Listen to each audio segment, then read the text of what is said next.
and Kevin. I'm so happy to speak here today.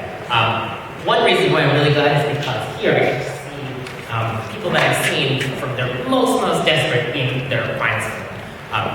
I'd like to talk to you a little bit about how I begin a case. When I begin a case, almost all the time, it begins with a small, scared voice over the telephone. It's terrible quality. It begins with a very mechanical collect call phone ring that costs $1 million for the person in detention. The person is terrified. They are at the closest to deportation in the system that they get. Oftentimes they are in a small, solitary confinement room. I've talked to transgender women who have had hormones for 15 years and they're watching in horror as their body changes in solitary confinement. They are terrified. They have no access to a lawyer.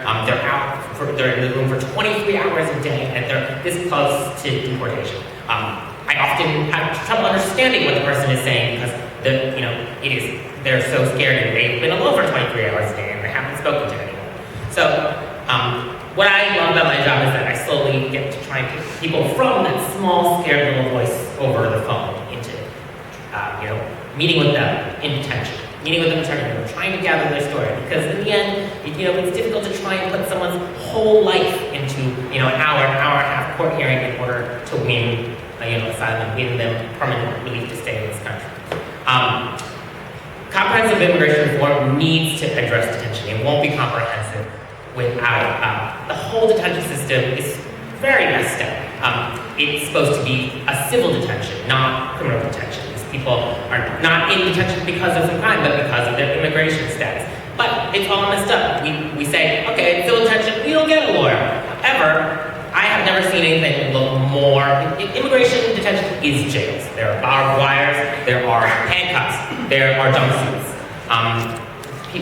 As Rachel said, without any lawyers, people don't have meaningful ways to present their claims in court, and that stands in really stark contrast to America's goals as a humanitarian type mission to protecting people, to protecting our gay, lesbian brothers and sisters and transgender brothers and sisters.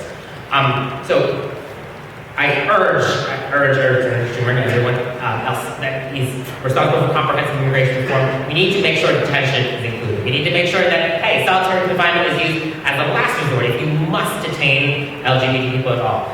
Lesbian, gay, bisexual, transgender people are vulnerable to detention and should not be detained. There are much better alternatives to detention that are more cost-effective and that are more humane in making sure that immigrants show up to their court hearings, which is the reason why immigration detention exists in the first place. So in order for comprehensive immigration reform to be comprehensive, it really needs to include lesbian, gay, bisexual, transgender immigrants in all respects, including detention. So aquí seguimos en la lucha y gracias a todos, sí se puede.